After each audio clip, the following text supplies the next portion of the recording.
जय श्री कृष्णा।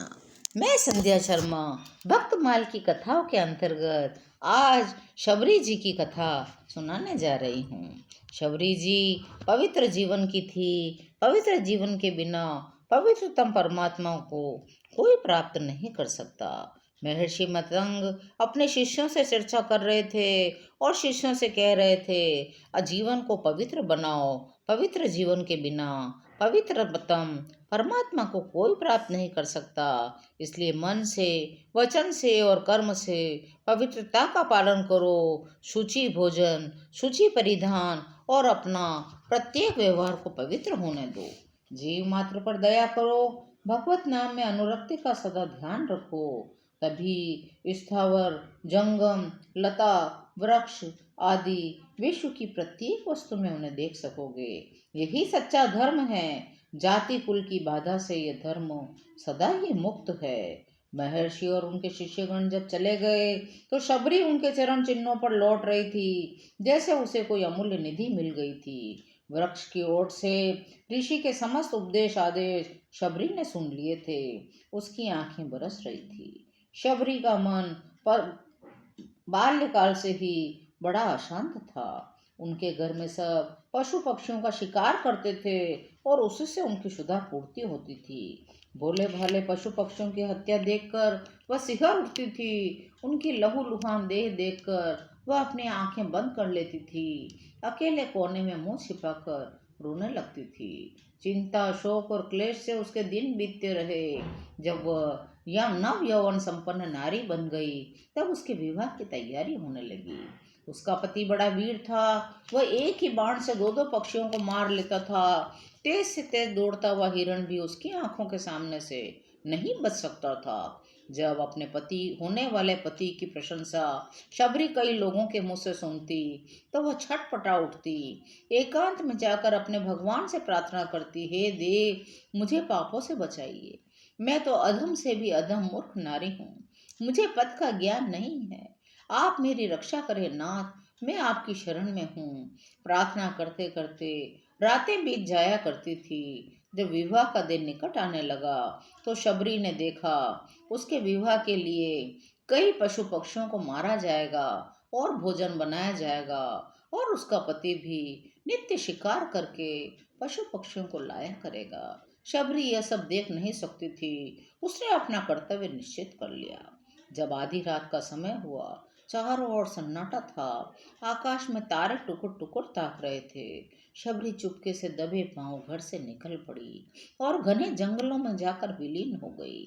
कंटकाकीर्ण पथ, नदी, वन और पर्वत का उसे ध्यान नहीं था। वह भागती चली जा रही थी अनिश्चित स्थान की ओर।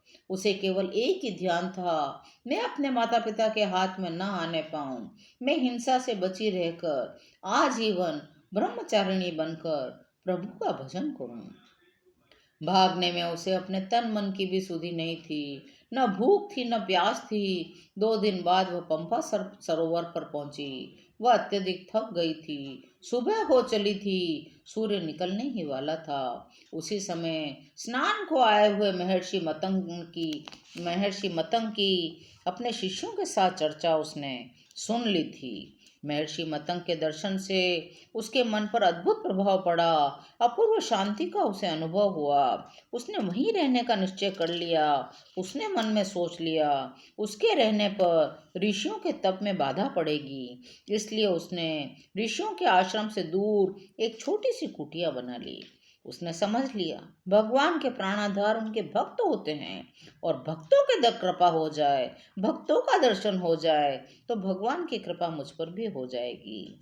वह एक पहर रात्रि के रहते ही ऋषियों की कुटियों के आसपास की भूमि, पंपासर की ओर जाने वाले मार्ग पर झाड़ू लगा देती। एक छोटी सी कंकरी भी किसी महर्षि या उनके भक्त के चरणों में चुभ न जाए, इसलिए वह बार बार झाड़ू लगाती, वहां जल छिड़क देती, सुगंधित पुष्प डाल देती। कुटियों के द्वार पर सूखी लकड़ियों का ढेर रखाती, जिसे समिधा लाने के लिए मुनिजनों को किसी प्रकार का कष्ट न उठाना पड़े। शबरी का यह नित्य नियम का काम था। मुनि लोग बड़े चकित थे। गुप्त रीति से यह सेवा कार्य कौन कर जाता है? ऋषिगण कुछ भी तय नहीं कर पाए। तब शिष्यों ने एक दिन पहरा दिया। शबरी पकड़ ली गई, मतंग ऋषि के सामने उपस्थित कर दिया। शबरी कांप रही थी, बोलने का साहस नहीं था। ऋषि की अपराधनी थी वह। मतंग ऋषि ने उसे देखा। उनके मुंह से निकला, भगवत भक्ति में जाति बाधा नहीं डाल सकती।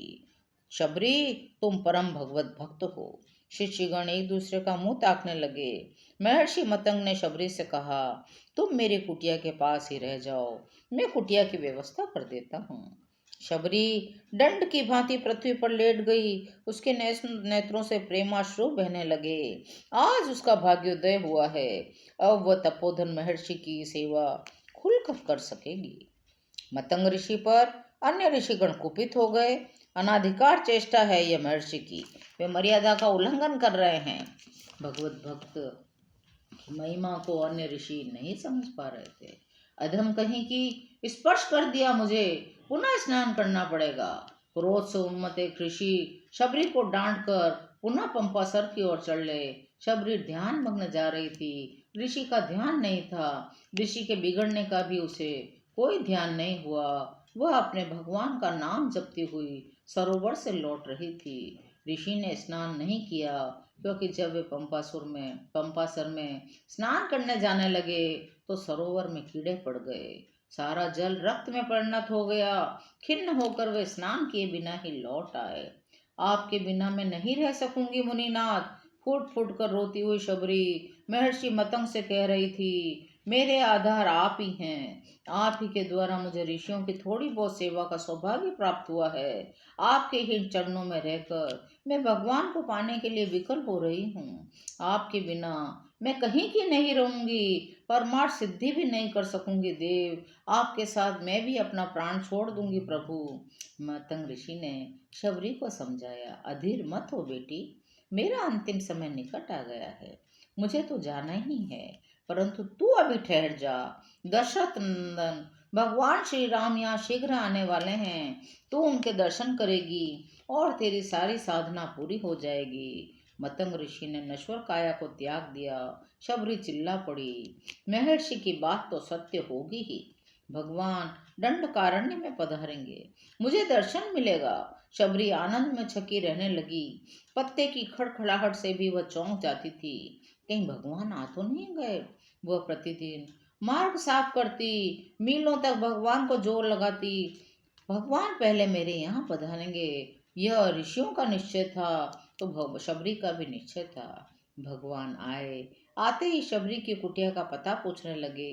ऋषि बड़े चकित हुए। प्रेम स्वरूप भगवान शबरी की कुटिया में पधारे। शबरी के आनंद का कहना ही क्या, वह तो प्रेम में आत्म विभोर हो गई। वाणी उसकी अवरुद्ध हो गई।